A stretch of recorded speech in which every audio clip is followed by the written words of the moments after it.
여러분 반갑습니다. 불보살은 어리석게 남의 일만 해주는 것 같지만 결국 자신에게 이익이 돌아온다고 했습니다. 남의 일 가운데에도 우리 사회의 약자의 편에서 그 아픔을 달래주고 도와주는 일은 굳은 신념이 없으면 하기 어려운 일일 텐데요. 인생 토크 세상 만난 기쁨, 오늘은 우리 사회 절실한 도움이 필요한 약자들에게 큰 감동과 따뜻함을 전해주는 분입니다. 오랫동안 인권 변호사로 활동해온 한강교단 교도시죠. 덕산 이덕우 서울교구 청운회장 초대했습니다. 덕사님 반갑습니다. 반갑습니다.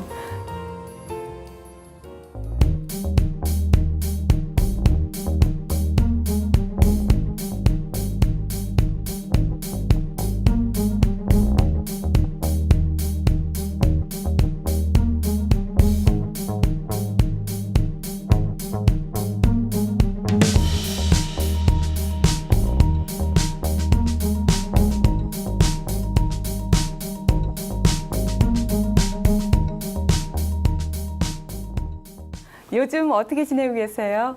예, 뭐 제 직업이 변호사니까 변호사 일을 주로 많이 하고 있고요. 새 정부 들어서 이제 제가 노동 분야가 전문인데 새 정부 들어서 노동 정책이 굉장히 중시되고 활발해졌죠. 예. 뭐 어떤 패러다임의 변화를 이루는 정책들이 계속 쏟아지고 특히 이제 뭐 근로시간 단축이나 예. 최저임금 같은 것이 사회적 이슈가 많이 되고 있잖아요. 그래서 그 일을 따라다니면서 좀 도와주냐고 바쁘고요.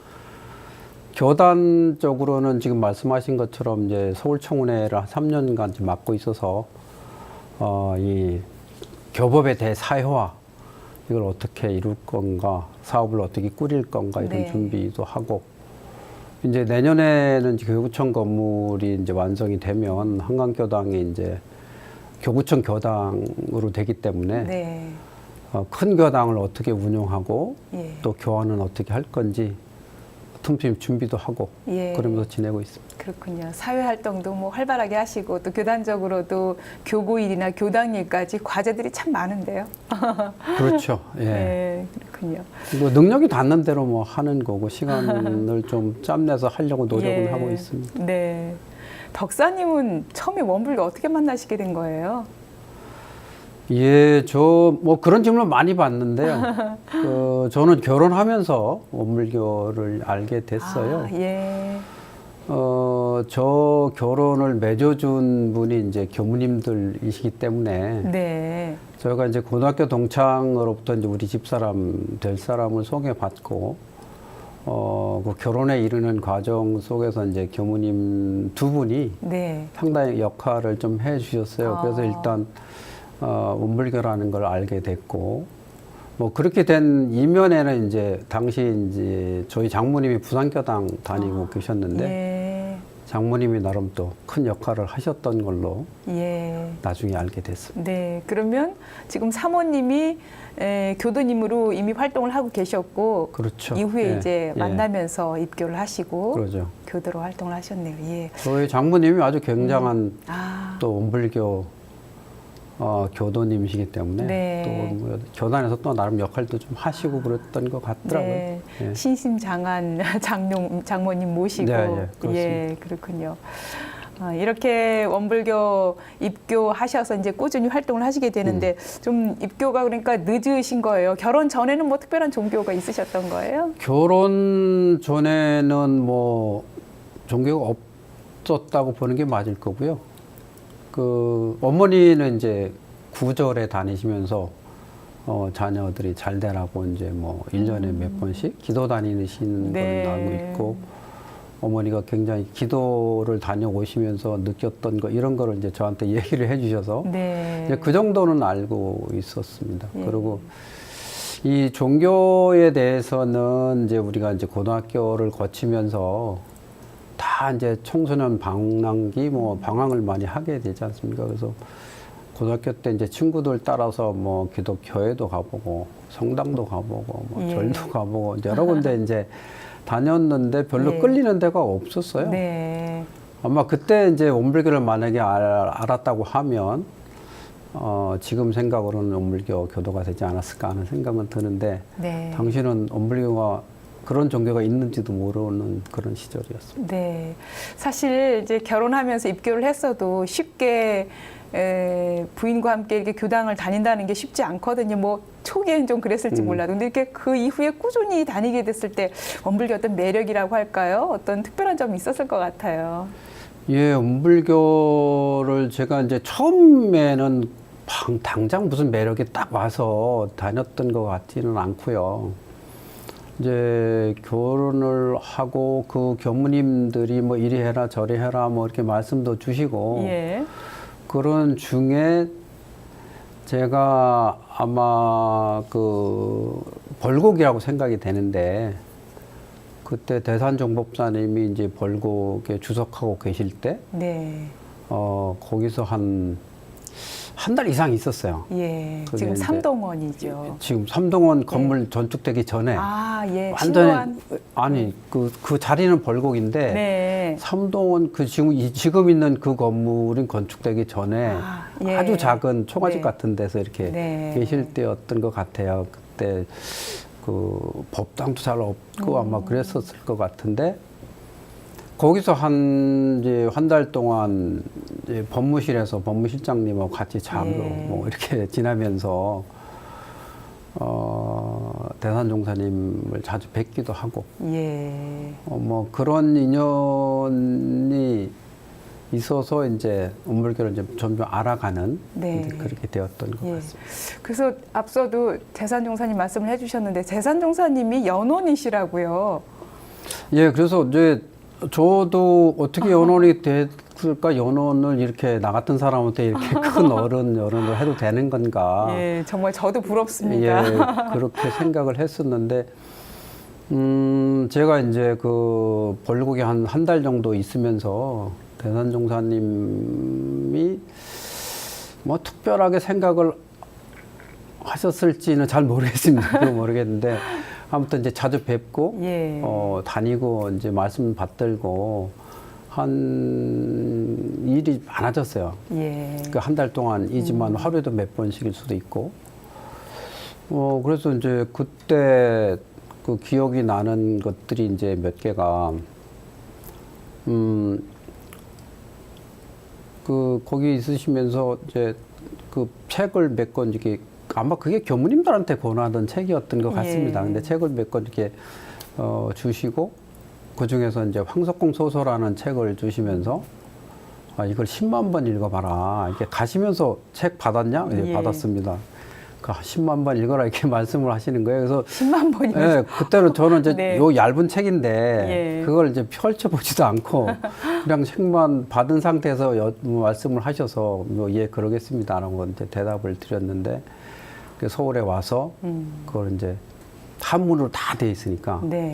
제가 아는 한학자한테 이거 굉장히 귀중한 건데 이걸 좀 번역을 좀 해주십시오. 그래가지고 이제 그 양반이 뭐 한 2주일에 걸쳐서 번역을 다 6필로 써서 번역을 해주셨어요. 그래서 예. 이제 그거를 이거 이제 한문 읽고 번역본 읽고 이렇게 보는데 이게 뭐 한 번 읽는데도 한 일주일 걸려야 되는 거를 10만 번을. 10만 번을 읽는다고 하는 거는 이게 뭐 도저히 불가능할 것 같고 그리고 나름 이제 열심히 읽어보자고 네. 읽었었는데 그게 일도 바쁘고 이게 딱 뭐 한 번 딱 읽으면 뭐가 딱 와닿는 게 있고 하면 좋을 텐데 많이 못 읽게 되더라고요. 그래서 이제 중단해 버렸는데 지금 와서 이제 봐서 40년 가까이 이제 지난 예.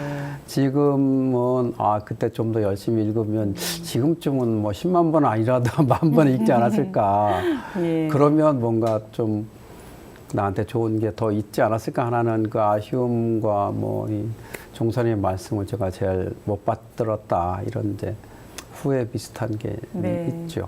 그러기도 하고 또 모시고 이렇게 나들이를 많이 가기도 예, 하셨어요. 그때는 아마 조실에 교도님들이 많이 이제 방문을 하셨어요. 그리고 이제 점심때가 되시면 식사 공양 마치시고 꼭 산책을 가시니까 가시죠. 예. 그러면 이제 신자님들도 가실 때도 있고 거기 이제 그 방문한 이제 교도님들 예. 한 10분 정도 이렇게 꼭 그 앞에 논두렁 거쳐가지고 이제 앞산에 가서 이렇게 네. 한 바퀴 돌고 오시곤 했는데 한 번은 이제 그 논틀을 지나서 산 초입에 이제 아주 양지 바른 그 남양에 묘지가 하나 있었어요. 예. 근데 거기를 그냥 지나가는 듯 하시다가 아, 여가 갑장이다.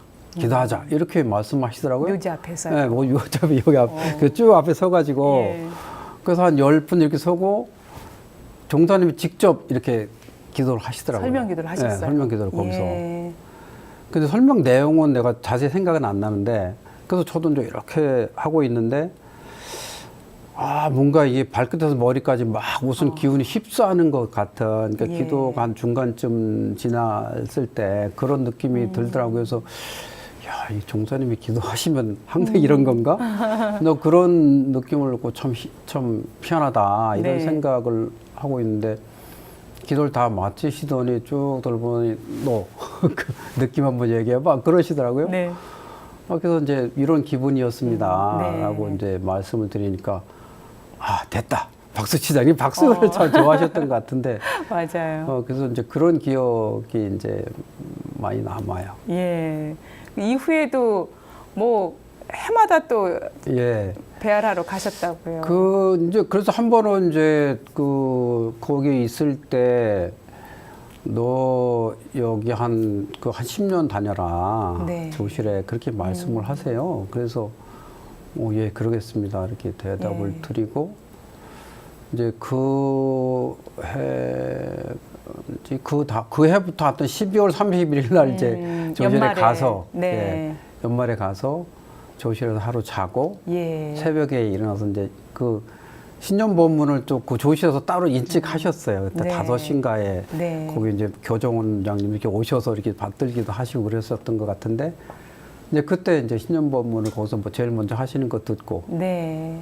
그 다음에 이제 신정절 행사가 있으니까 종사님 같이 차를 타고 이제 신정절 행사를 가고 네. 그렇게 네. 이제 10년을 했죠. 예. 근데 항상 종사님과 같이 차를 타고 다니는 게 굉장히 송구스럽기도 하고 굉장히 뭐 은혜가 보통이 아닌 예. 그 은혜를 받기도 이제 하고 그랬었던 것 같습니다. 예. 그 대산 종사님이 또 특별한 말씀도 하셨다고요. 특별한 말씀이라고는 이제 그 당시에는 뭐 생각을 잘 뭔가 좀 안 했고요. 큰 일을 할 수 있도록, 예. 그냥 지나가는 말씀으로 이제 하셨던 것 같은데 또 언젠가는 이제 그때 종사님하고 같이 공양을 할 때인가? 아니, 정말 따로 하고 우린 네. 옆에서 하고 네. 그럴 때 마주치셨던 것 같은데 야, 너 데리고 오냐고, 야, 애 많이 썼다?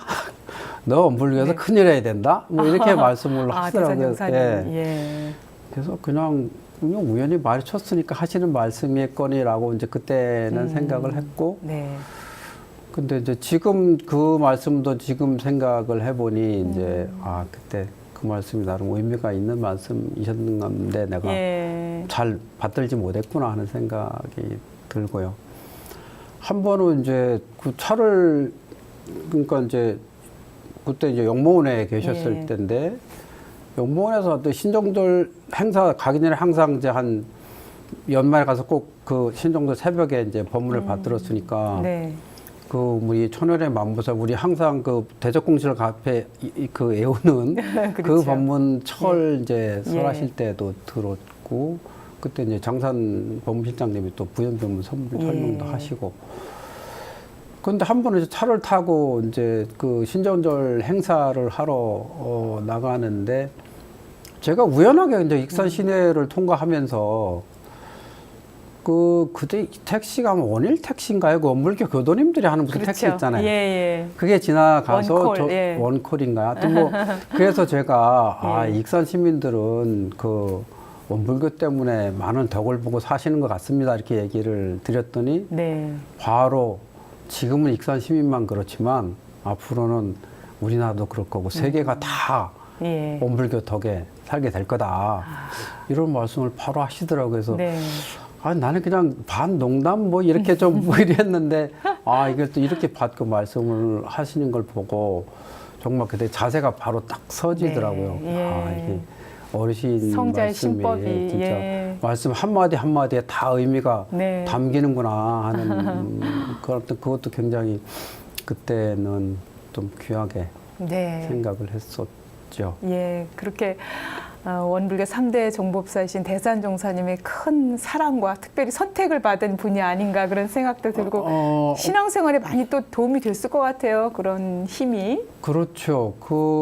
이제 어떻게 보면 10년 동안 이제 조실을 이렇게 다니면서 가깝게 이렇게 종사님을 뵙고 또 법무실장님이나 거기 이제 지금 서울교장님이 아마 그때 그 조실에 계셨던 것 같은데 네. 가까이 이렇게 말씀 나눴고 하여튼 굉장히 큰 이제 은혜를 입었다고 생각을 해요. 근데 그동안 몰랐는데 이제 지금 와서 보면 이게 네. 엄청난 은혜였구나 하는 네. 생각과 함께 저를 이제 처음에 이렇게 결혼도 하고 예. 원불교를 인도해 주시고 하는 이제 그 교무님한테 좀 갈수록 내가 엄청난 네. 그 은혜를 입고 있구나 생각도 들고 그 두 분의 교무님은 정말 제가 그냥 고문이 있으면 연락 안 해요. 연락은 보통 제가 연락 드리지도 않고 뭐 저한테 연락을 자주 하시지도 않지만 지금 수도원에 계신 거예요? 한 분은 수도원에 계시고 한 분은 수도원 안 계신 것 같은데 현직에도 계시고. 현직은 아마 안 계실 것 같은데 예. 그런데 어쨌든 내가 연락을 드리지 않고 해도 정말 그냥 항상 나를 생각해 주실 거다라는 생각도 들고 저도 이제 그 분들의 말씀이라고 하면 네. 정말 다른 어떤 분보다도 귀중한 말씀으로 이렇게 듣고 항상 마음에 담고 이제 네. 살고 있죠. 네. 그러니까 이제 그런 것들이 어떤 생활을 하면서도 나름 보이지 않는 지침이 되기도 하고 네. 그런 것 예. 같습니다. 예. 늘 정말 든든한 스승님이 계시다는 건 참 행복한 일이라는 생각이 들어요. 그렇죠. 예. 그래서 그 교무님이 이제 제가 처음 원불교를 오니까 그러니까 뭔가 좀 원불교를 공부를 시켜야 되겠는데 뭐 고민도 하셨을 거잖아요. 네. 신입교들을 어떻게 네. 공부시킬까? 그래서 그때 저보고 원효교당 나가라. 원효교당에 이성택 교무님이라는 분이 있으신데 네. 아마 잘 지도를 해주실 거다. 이렇게 그래서 알겠습니다. 하고 이제 예. 원효교당에 일주일에 한 번인가 계속 나가서 이제 공부를 했는데 그 당시에 한 대여섯 분 정도가 모여서 네. 이렇게 공부를 했었어요. 네. 그래서 그 법회 외에 교리 공부를 또 했었네요. 그렇죠. 법회를 간 건 아니고 네. 저는 법회는 이제 반포교당에 네. 다녔으니까 네. 그리고 이제 저녁에 교리 공부하러 이제 거기를 간 거죠. 그래서 그때 정전을 앞에서부터 쭉 공부했고 제 기억에 일원상 법어를 굉장히 멋있게 설명해 주신 기억과 그다음에 사요에 대해서 뭐 또 글을 또 내가 이거에 대해서는 원불교에서 그래도 가장 많이 공부했다라고 말씀하시면서 쭉 설명을 해 주시면서 이게 세상을 구제하는 그런 근데 사실은 이제 처음에 교전을 읽고 이렇게 했지만 그게 어떤 의미인지 잘 모르잖아요. 이게 어떤 그렇죠. 수분 뒤 배경 예. 뭘 위해서 이걸 내놓으셨는지 모르는데 그런 거에 대한 설명을 잘 해주셔서 네. 이게 재생의사라는 게 이런 데도 담아 있는 거구나 하는 생각을 하게 됐고 네. 그래서 이제 교사님이 좀 굉장히 이제 좀 제가 모시는 어른 여러 가지 이제 많이 가르침을 주셨고 그다음에 이제 대원회라는 모임이 만들어졌어요. 대원회가 아마 그 당시에 서울대학교 출신 교도를 중심으로 아마 만들어졌던 것 같아요. 그래서 우산님, 지금 천사님 이래 그때 한 12분 정도가 근데 저는 낄 자리가 아닌 것 같아요. 그분들은 다 원불교에서 다 내려가는 분들이고 저는 이제 들어온 지 몇 년 안 돼서 결의도 모르고 한데 하여튼 거기를 장사님이 어떻게 끼워주셨던 것 같아요. 그래서 이제 대원회 모임을 한 달에 한 번 정도 서울 격구 교구장님 방에서 했죠. 이제 그런 과정을 거치면서 원불교를 이렇게 좀 이해했다고 그럴까? 이제 대원에 나가면서 이제 거기 주로 나오는 멤버들이 이제 그 정말 그 원불교에서 어른들이니까 교사님들 중에서도 네. 이제 이렇게 교단 사정에 대해서도 이리저리 얘기를 하시잖아요. 뭐가 뭐 어떻게 해야 된다는 또 그러면 네.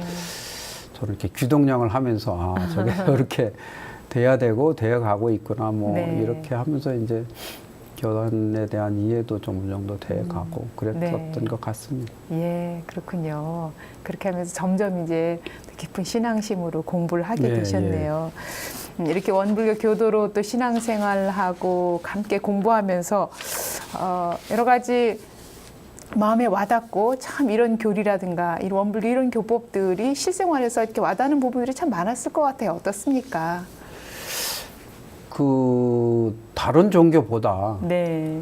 원불교에 나름 이제 끌렸다고 할까 좋아하게 된 거는 이제 그런 부분입니다. 그러니까 네.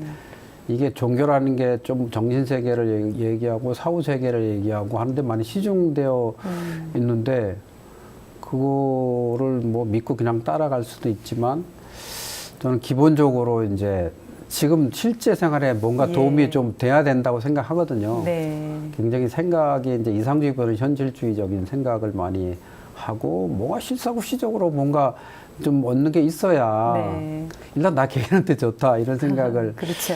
하게 되는데 그 원불교 교리는 정말 그런 것 같아요. 제가 그 아까 이제 벌곡에 있을 때 처음 이제 교전을 쭉 봤어요. 처음부터 이렇게 이게 처음 느낌은 이 도덕 교과서인가? 뭐 이런 생각을 했어요. 예. 이게 굉장히 실천적인 내용들이 그렇죠. 많이 예. 들고 누구나 뭐 어떻게 할수 살아야 있는. 된다, 뭐 네. 어떻게 해야 된다 이런 내용들이 많아서 많이 끌렸는데 이제 그런 부분들이 이제 그 제가 많이 끌린 부분들이죠.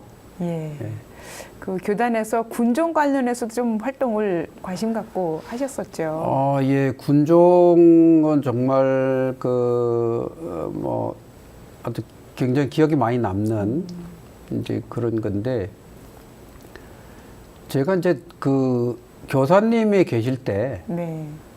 원불교 법조인회를 만들어 봐라라고 얘기를 저한테 하셨어요. 네. 그래가지고 이제 그 우리 어른들 그때 이원영 변호사님, 뭐 강철선 변호사님 이런 분들이 이제 계셨을 텐데 연락을 해가지고 이제 그 예. 원불교 법조인회를 한번 2004년인가 만들었을 예. 겁니다. 근데 그때 그 다음해인가 그때 이제 이 군종 그러니까 사실 이제 원불교가 이제 군종 분야 병적 편입 대상 종교 정신 병칙이 이제 그렇게 되는 건데 네. 그 종교에 들어가는 건 굉장히 오래전부터 청원을 계속 했는데 안 됐었잖아요. 네. 근데 이제 그때도 이제 본격적으로 어떤 총력을 기울여서 원불교가 이제 군종으로 들어가야 된다라는 노력을 많이 했었죠. 그리고 이제 그 법조인회의 변호사들도 나름 이제 이 원불교가 군종 종교로 채택돼야 되는 이유 뭐 이렇게 해가지고 이제 그 정당성에 대해서 또 뭐 그 일단 의견서 같은 것도 내기도 하고 네. 그랬었는데 결국은 그게 안 됐잖아요. 처음에 그렇죠. 이제 군종장기업 운영심사위원회인가 뭐 거기서 어쨌든 안 되는 네. 걸로 결론이 났고 그러니까 이제 행정심판을 청구하자 이리 된 거예요. 그러니까 변호사들이 할 수 있는 게라는 게 무슨 소송하는 것밖에 없으니까 네. 그래서 이거는 이제 국가의 처분이기 때문에 예. 행정심판을 할 수 있다. 절차가 그렇다.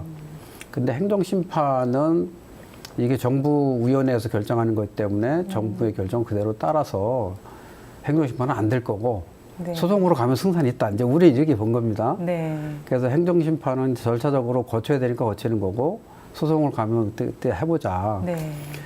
이렇게 해서 이제 행정심판 청구서를 쓰는데 그때 이제 좌산 종부사님이 하여튼 뭐 며칠에 한 번씩 뭐 자료도 보내주시고 뭐 이거 이런 방향으로 해야 된다. 간곡하게. 예. 그리고 뭐 다른 종교는 이래서 문제고 우리 원불교는 왜 군대 정신전력 강화에 이런 면이 좋다. 뭐 자료를 막 보내주시는 거예요.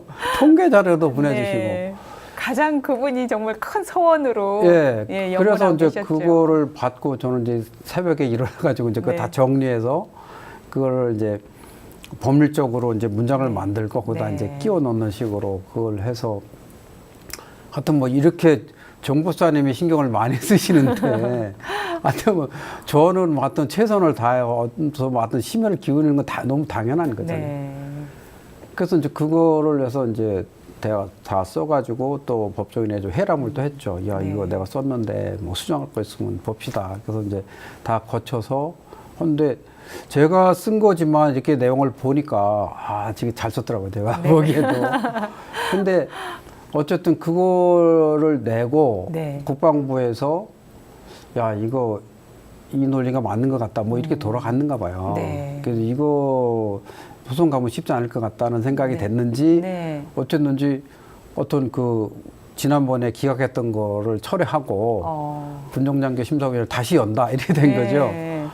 그래가지고 다시 열어서 그게 2006년 1월인가 3월인가에 가서 이제 군정장교 심사위원회를 연다. 그럼 가서 원문교의 입장을 설명해라. 뭐 이렇게 된 거예요. 네. 그래서 그때 아마 법무실장이셨을 것 같은데 이성국 선생님이신가? 네. 근데 법무실장님하고 저하고 둘이 이제 대표로 예, 가셨어요. 가서 어. 했죠. 근데 뭐 주로 네. 말씀은 이제 법무실장님이 다 하시고 저는 뭐 별 말 한 것도 없는데 아무튼 그때 가서 이게 사안이 엄청 중요한 거고 그래서 제가 여태까지 이제 그런 자리, 변론하는 자리라든지 네.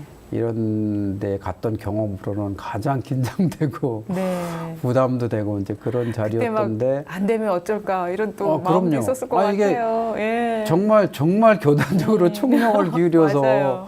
하는 거고 이게 한 번 안 됐다가 다시 열어서 되는 건데 그렇죠. 정말 안 되면 어쩌나 하는 생각도 들 뿐만 아니라 더 중요한 거는 이걸 물으면 난 어떻게 대답을 해야 되지? 네. 계속 머릿속으로 생각을 하고 이제 갔었는데 결과 네. 뭐 잘 됐죠. 잘 예. 돼서 뭐. 아, 이렇게 입교한 이후에 뭐 입교는 좀 늦게 하셨다고 그래도 우리 교단에서 굵직한 큰 역할들을 참 많이 해오셨습니다. 이제 좀 사회생활 얘기를 해봤으면 싶은데요. 예. 덕사님은 노동 전문 변호사 그리고 인권 변호사로 활동을 해오셨습니다. 인권 변호사가 되기로 결심한다는 건 사실 쉽지 않은 일인데 어떤 계기가 있으셨어요? 그 뭐 특별한 계기는 없었고요. 그러니까 저가 이제 제어의 인생관 이런 거는 아마 고등학교 때 거의 생성됐다고 네. 생각해요. 네. 고등학교하고 이제 대학을 거치면서 어떻게 살아야 되고 어떤 방향으로 살아야 되겠다라는 생각을 했고 이제 그게 현재까지 뭐 거의 비슷하게 유지가 되었던 것 같은데요. 제가 고등학교 1학년 때 이제 10월 유신이 일어났어요. 아, 그러니까 예. 74년일 네. 것 같은데 10월 유신이 일어나고 그 이제 애들이 이제 뭐 대학생은 거의 매일 데모, 뭐 우수령 뭐 이런 거 막 나오고 네. 그 1학년 다니던 중에 그 우리 이제 고등학교 1학년하고 2학년이 여름방학을 이용해서 농촌봉사를 가요. 네. 그러니까 저희 고등학교는 이제 학교 그때는 고등학교 때도 농촌 봉사를 갔었네요. 그렇죠. 저희 학교만 갔어요. 우리 학교 특별한 학교이기 때문에 향토 봉사반에서 1, 2학년생 한 50여 명, 5, 60명이 매년 이제 네. 그 가장 오지를 정해서 농촌으로. 거기 가서 이제 한 네. 달 동안 한 달은 아니겠구나. 한 열흘인가? 네. 그 농촌 봉사 활동을 하고 이제 오곤 했는데 그래서 이제 여름 방학 되니까 그런 걸 막 준비를 하더라고요. 네. 그래서 1학년이니까 이제 뭐 2학년 선배들이 하는 거니까 우리 예.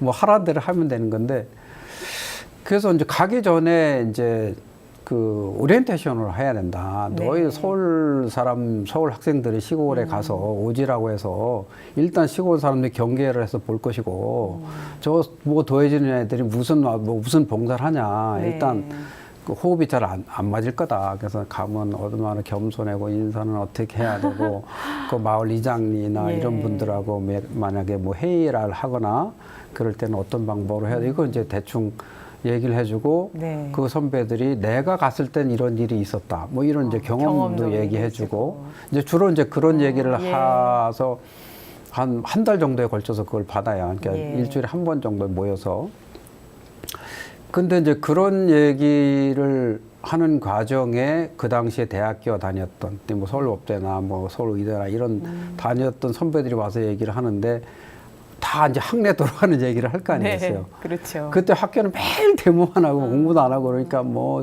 이게 시국이 어떤 이런 얘기를 많이 하면서 그리고 이제 대학에 가서도 이제 그 관련된 책들을 보고 하면서 아, 세상을 이런 식으로 살아야 되겠구나라는 생각을 아마 하게 됐어요. 가치관이 그러니까 그때 예, 대충 뭐, 되는, 예, 그렇게 형성이 됐던 것 같고, 그러다가 이제 변호사가 돼서, 지금 서울시장인 박원순 변호사하고 네. 1년을 처음 시장을 거기서 했어요. 네. 그래서 1년을 하고, 나와가지고 이제 남부지원 앞에서 이제 또 변호사 생활을 하고 그러는데, 네. 그때가 이제 88년, 내가 변호사관을 이제 85년부터 시작을 했으니까, 네. 사실 88년쯤 됐을 때, 그 당시에 시국 사건을 주로 많이 변론하던 소위 인권 변호사들이라고 하는 분들이 한 7, 8분 정도 있었어요. 뭐 한승환 변호사님 살아계시지만 한승환 변호사님을 비롯해서 홍성호 변호사님 이런 분들이 이제 계셨는데 그분들이 하는 소위 정법회라는 네. 그 모임이 하나 있었고 그다음에 저랑 비슷한 젊은 청년 변호사들이 거기에 관심을 갖는 사람이 청년 변호사회라는 걸 만들어서 막 한 1년 정도 하고 있었을 때예요. 예. 근데 그게 이제 88년도에 야, 우리 이걸 합치자. 그래가지고 이제 그 두 개가 합쳐서 이제 민주사회를 위한 변호사의 모임이라는 단체가 만들어지죠. 소위 이제 민변이라는. 네, 민변이 이제 만들어지고 전 창립 멤버이면서 가장 이제 말본인 사람이 이제 됐는데 거기서 이제 그러면서 이제 뭐 보통 이제 시국 사건에 대한 변론, 네. 뭐 학생 운동을 하다가 구속된 사람들이거나 뭐 노사변규에 휘말려서 구속된 사람이거나 뭐 이런 사람들에 대한 변론을 자연스럽게 이제 하게 된 거죠. 그 모임에서 하는 거니까. 예. 그렇게 쭉 하다 보니까 이제 뭐 학생 사건을 변론할 수도 있고 뭐 근로자 사건을 변론할 수도 있고 이제 그럴 텐데 학생 사건을 변론하면 이제 이게 개인적으로 어떤 뭐 학내에서 어떤 데모를 하든지 이렇게 구속된 거기 때문에 그냥 한번 끝나면 그걸로 끝나요. 더 연결이 안 되지만 근로자들은 대개 노동조합이라는 단체를 통해서 어떤 활동을 하다가 뭐 구속되기도 하고 뭐 그러기 때문에 그 노동조합에 관련된 일은 또 계속적으로 있는 거예요. 그러니까 변론할 일이 구속돼서 변론할 일이 아니라고 하더라도 그래서 이제 그런 사람들이 이제 사무실로 이렇게 물으러 오고, 이건 어떻게 되냐, 저건 저렇게 되냐, 뭐 물으러 오면 그 사람들한테 좀 가까워지고, 뭐 그러다 보니까 이제 노동 사건을 많이 하게 되고, 그러니까 이제 뭐 노동 전문 변호사라고 뭐 남들이 불러주고 뭐 그렇게 된 거죠. 그러니까 당초 처음부터 난 노동 인권에 대한 변호사가 될 거야 이런 생각은 한 게 아니고 이게 쭉 이렇게 그냥 내가 마음 끌리는 대로 이렇게 살아왔고 생활하다 보니까 이제 그쪽 사람 일들을 많이 하게 되고 그래서 이제 자연스럽게 글로 가게 된 것 같습니다. 네, 특히 산업재해 현장에 계신 분들 참 어려움이 많았을 텐데 그 관련해서도 여러 가지 활동들을 하셨어요. 그러니까 이제 산업재해에 관련해서는 정말 드릴 말씀이 많은데 제가 이제 남부지원 앞에 변호사 활동을 하면서 산재 추방 운동을 한 적이 있어요. 산업재해를 사업장에서 추방해야 된다. 이게 산재 추방 운동 하면서 산재 추방 운동 센터라는 것도 만들기도 하고. 그러니까 그 당시에 이제 사업장이라는 게 제가 이제 소송을 하면서도 이제 뭐 이렇게 손발이 잘리고 막 이러면 그거 보상 소송을 합니다. 네. 그러니까 이제 참 손해배상 열악했을 청구 것 소송을 같아요. 하면 예. 그 작업 현장을 가봐요. 어떻게 네. 사고가 났는지를 이제 그 현장에 가서 이제 본다. 야, 이렇게 작업을 하다 이렇게 사고가 났다. 이게 판사님들 데리고 네. 같이 재판부 같이 이제 가서 현장 검증이라고 하는 건데 네. 현장 검증을 하게 되면 근데 그런 데 가서 이제 보면 그 지금의 사업장 산업 사업장 현장하고는 너무나 다른 그냥 완전히 잘 말소리도 들릴 수 없어요. 굉장한 소음과 네. 뭐 먼지와 네. 뭐 꽉서 잘 보이지도 않는 데서 아주 작업을 열악한 환경이었네요. 그렇죠. 예. 그리고 아무런 이제 소위 이제 안전 장치라고 하는 건데 프레스가 굉장히 그 쇠를 잘라내는 절단하는 그런 건데 작업하다가 이제 잘못하면 손이 잘리기도 하고 하는 건데 이거는 좀 보고돼야 된다. 그래서 이제 산재 추방 운동을 벌이게 되고 그 이제 센터도 만들어서 이제 운동도 하고. 네. 그러다가 이제 기억에 나는 게 그 당시에 이제 그 원진 내연 주식회사라는 게 이제 구리시에 있었습니다. 네.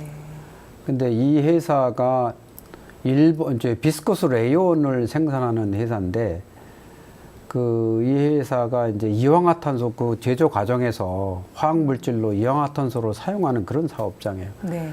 근데 여기에 사람들이 취업을 해서 뭐 한 5년이나 이렇게 지나면 네. 다 뭐 손발이 마비가 오고 무력증이 생기고 예. 뭐 정신 이상이 생기고 뭐 그래서 시름시름 앓고 그러니까 이제 회사에서는 야, 너 왜 그래? 네 일 못하겠네. 그만둬. 뭐 사직 당하고. 네. 그러니까 이게 야, 이거 뭐 사업장 이상하다. 여기 이제 소위 이제 작업 환경 측정이라는 게 있어요. 이 사업장에 뭐가 문제인지를 네. 이제 그 산업의학 하시는 분들이 와서 조사하고 측정하고 하는 이거 작업 환경 측정을 해봐라. 이게 뭔가 이상하다. 근데 이제 노동부에서도 그 당시만 하더라도 근로자의 건강보다는 물건을 생산하는 게 더 중요하고 생산 파는 게 훨씬 더 네. 중요하기 때문에 신경을 못 썼던 거죠. 그러다가 이제 계속 그런 일이 있고 뭐 이 요구하는 것도 많고 하니까 아마 88년인가요? 그게 이제 작업 환경 측정을 했는데 네. 이황화탄소가 허용치 위에 몇 배로 계속 폭로된다. 예. 문제가 있는 사업장이다. 예. 이것까지 나왔어요. 그러니까 이제 거기 아픈 사람들은 봐라. 이 이황화탄소 때문에 이 사람이 질병에 걸려서 이렇게 된 거 아니냐. 이 사람 치료해야지, 해줘야지. 일하다가 다친 건데. 일하다 질병에 걸린 건데. 네.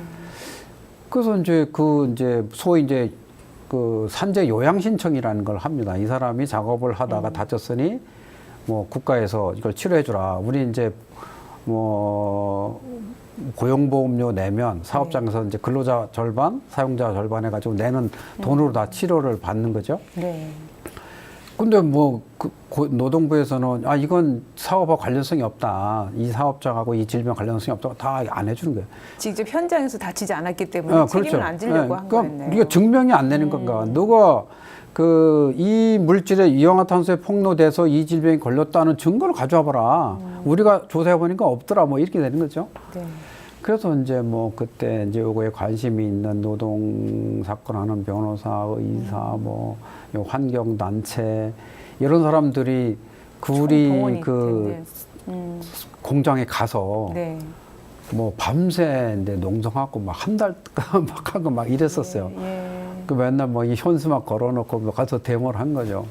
그리고 그때 뭐 올림픽 할 때 막 성화봉송도도 막고 막 예. 정부에 아주 강력하게 요구를 하고 그래서 결국은 92년도인가에 강무모 사무부 사무총장이 결단을 내려서 예. 굉장히 돈을 정부에서 냈죠. 예. 아마 한 100몇십억 냈나? 하여튼 몇십억 냈을 거예요. 예.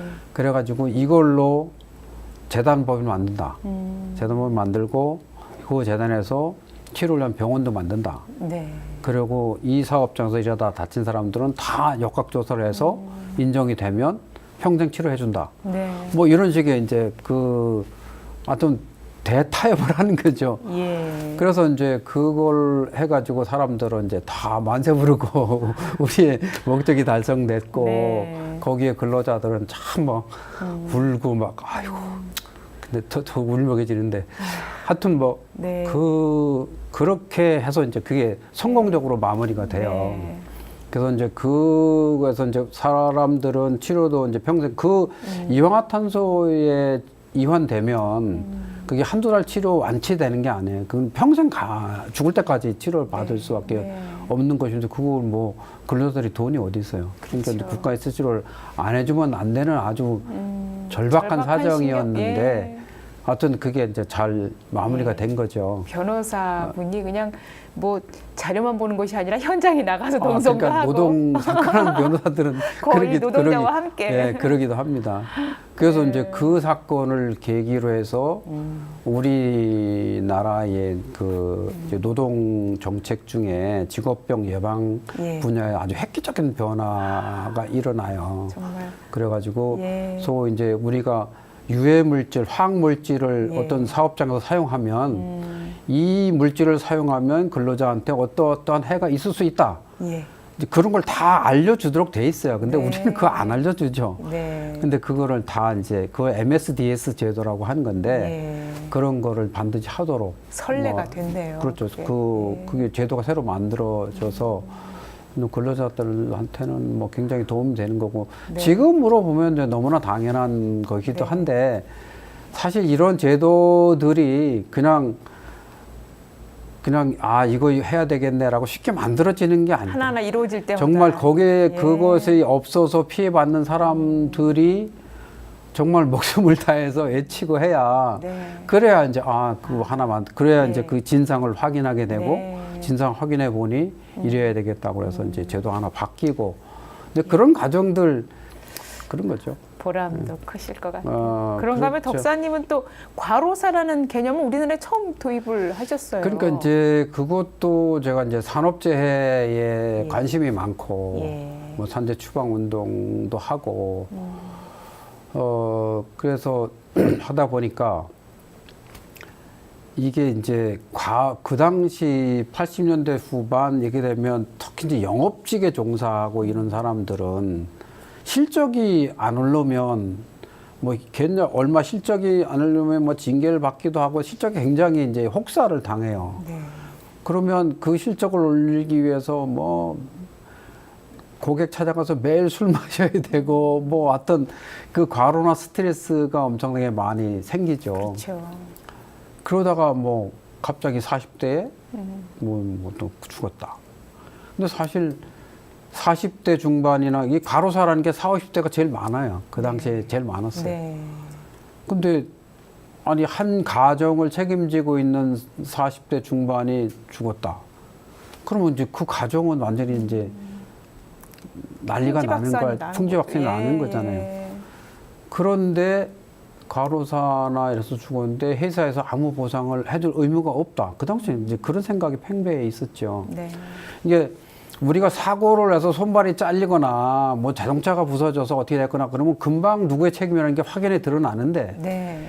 과로나 스트레스로 어떤 질병에 걸렸다면 야 네가 과로로 질병에 걸린 건지 네가 원래 체질이 약해서 그 질병에 걸린 건지 네가 딴 데 가서 뭐 모르잖아. 좀 불분명하겠네요. 그리고 예. 본인의 입장에서도 내가 뭐 그냥 언제부터 과로라는 게 갑자기 딱 오는 게 아니잖아요. 점차 쌓이고 누적적으로 쌓인 거죠. 예. 과로가 누적돼서 몸이 나빠져서 점차적으로 나빠지는 건데 그럼 언제부터 몸이 안 좋기 시작을 해서 내가 결국은 뭐 이렇게 됐거나 아니면 가족의 입장에서도 뭐 언제부터 이렇게 해서 뭐 이렇게 한 몇 년도 앓다가 저렇게 됐거나 아니면 회사에서 뭐 열심히 일을 하긴 했지만 그게 이거하고 죽은 거하고 관련이 있나? 네. 잘 캐시니까 뭐 보상을 요구하지도 못하죠. 그래서 야 이거는 좀 아니다. 이게 이제 그렇게 풍비박산난 가정을 이렇게 보면 야 이게 뭔가 방법이 있어야 되는 거 아니냐 이거를. 네. 그럼 이제 어떤 방법이 있을까 하는 이제 생각을 하기 시작하는 거죠. 이 사람을 구제해주는 게 정의에 맞는 것 같은데 지금 관행적으로 안 해준다. 그래서 이제 일본 과로사가 원래 일본에서 연구가 제일 많이 됐어요. 과로시라고 일본에서는 그러는데 그래서 이제 일본에서 나온 책자도 갖다 보고 그러다가 일본의 노동 변호사들하고 일본의 산업의학 의사 또 일본의 또 노동활동가 이런 사람들하고 한국의 뭐 의사 변호사 이 노동과 건강연구회 아까 네. 말씀드렸는데 그 네. 단체하고 조인해서 서강대학교에서 이제 세미나를 한번 해요. 이게 정확하게 이제 과로사를 말은 안 썼지만 우리나라 법적으로는 이제 유족 보상을 받도록 돼 있어요. 이 사람이 산재로 죽으면 사망하면. 그래서 이제 그거에 관련된 세미나를 하면서 이제 실제 내용은 이제 과로사에 관련된 세미나를 우리나라의 과로사의 그동안 통계는 어떻게 되고 어떻게 처리가 되어 왔고 일본은 어떻고 비교해서 이제 논문을 발표한 다음에 뭔가 하나 좀 마무리를 하나 만들어야 되겠다는 생각을 했어요. 그러다가 과로사 상담센터를 한번 그럼 만들자. 우리나라는 과로사라는 말도 없고 과로사가 뭔지도 모르고 그냥 회사에서 내가 일하다가 힘들어 일하다가 어느 날 갑자기 죽으면 할 수 없다. 안타깝다 그러고 뭐 회사에서 뭐 1억원 주면 만족한 상황인데 이걸 좀 이것도 보상받을 수 있는 질병이라는 걸 알려야 되겠다. 그렇죠. 그래서 이제 그 알리는 방법으로 이렇게 된 사람은 상담하러 오시오. 우리가 상담해 줄게 무료로. 그래서 이제 과로 상담센터를 만들었어요. 만들어서 이제 뭐 몇 명의 변호사, 몇 명의 공인노무사들이 이제 돌아가면서 상담하고. 많은 분들이 찾아왔을 것 같아요. 그랬더니 그게 많은 사람이 와서 이제 뭐 상담을 해주기도 했지만 이게 이상하게 언론에서 조명을 하더라고요. 아니 방송국에서 그거 뭐 아침에 그래서 나 상계 방송에 다 나가서 내가 늦은 시간에 그거 가서 뭐 물으면 답변하고 설명도 하고 그랬는데 언론에 조명되니까 많이 이제 알려지고 그러니까 그 이후부터는 이제 과로사라는 말이 이제 일반적으로 뭐 사용되는 그런 게 됐고 그런 과정을 거치면서 우리나라에서 이제 이 직업병이죠 일종의 이거 뭐 과로사라고 하면 이제 과로 스트레스 또 질병이 걸리는 거니까 직업성 질환인데 이 과로사가 모든 질병에 다 과로사가 되는 건 아니잖아요. 과로사로 걸릴 수 있는 게 주로 이제 뇌혈관제, 뭐 뇌경색, 뇌출혈, 뭐 고혈압, 뭐 심부전, 뭐 심장 질환 이런 거에서 이제 주로 과로사와 관련이 있는 건데. 그래서 연세대학교에서 이제 그 연구를 해가지고 과로사와 친한 뇌혈관계, 심혈관계 질환에 대해서는 이러이러한 조건이 있을 때는 이건 보상해줘야 된다. 그래서 이제 업무상 재해 인정 기준이라고 한 건데 업무상 재해 인정 기준을 새로 만들었죠.